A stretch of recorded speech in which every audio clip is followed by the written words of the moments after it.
Hi, I'm Lisa Murphy, and today we're going to be doing a presentation of our Ooey Gooey Squishy Plop Sensory Play for Everyday workshop. It's an overview of a lot of hands-on art and science and sensory activity ideas that would be appropriate in all of your classrooms. So thanks for joining us today. So, how are you doing?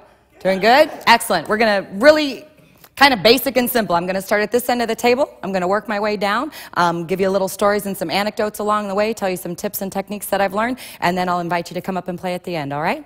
All right, here we go. So, over here, these are all examples of things that you would be putting in your sensory table tub. You know what I mean by your sensory table tub, your water table tub? But I always like to say you're not going to do all of this on the same day. This is way, way too much. We have a bunch of goopy stuff here to demonstrate for you today, and we're going to start off by doing clean mud for you. Have you done clean mud before?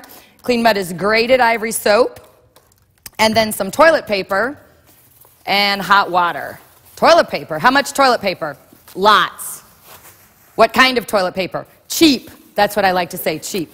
And with as much time in hotels as we spend, I usually just steal it from the hotels. But you don't tell anybody that. That would not be nice. I often will call down and I'll just be like, hello, I need some more toilet paper. And they're like, ma'am, you just checked in. I'm like, why are you arguing with a woman who is saying that she needs more toilet paper? Just bring me some more toilet paper. So I'm mixing together grated ivory soap, toilet paper, and hot water. It doesn't need to be hot, hot, hot, hot, hot. I want you to know that. It can be warm. It can be cold. It really doesn't matter. The reason why hot is often more effective is because it's going to break down the toilet paper and it's going to break down the soap a little bit faster. And when you start mixing it together, what ends up happening is it starts feeling like mashed potatoes. And if you've used this before and made this with the kids before, you know that. It gets a kind of a chunky, mashed potato-y kind of a look. So you would put this out in your sensory tub for exploration. And you're going to leave it out for more than one day, which is really important. Kids will explore this and play with this a couple days in a row. It's not going to go bad. From day to day, you'll just keep a lid off of it. Don't cover it. And just that water's going to evaporate. And you can keep using it over and over and over and over and over again. I'll put a little bit more toilet paper in it. I also like to remind folks to definitely put out wooden spoons next to activities like this because not everybody wants to touch it with their hands.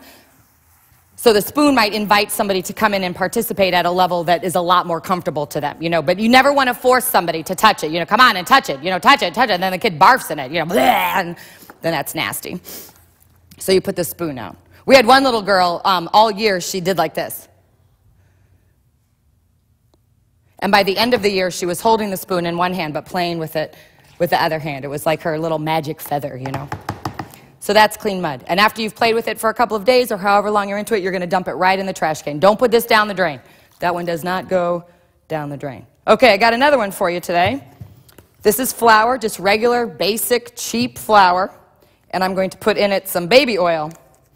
What kind of baby oil? Cheap. Cheap baby oil.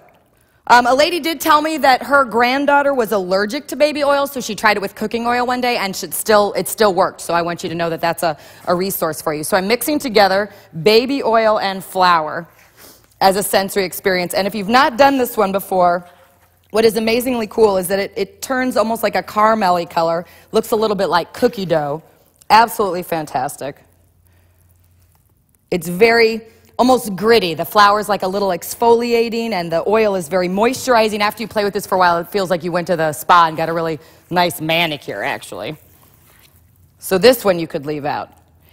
And you'll want to always, again, be telling the children what they can do with it. If you set it out with kids and then tell them things like, don't eat it, or don't throw it at David, you know, they're going to. So you tell them what they can do. They can squish it, they can squeeze it, they can stir it, they can pour it.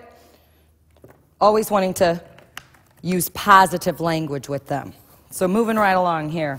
What's the next one that you can put in your sensory tub? We've got glue and shaving cream today.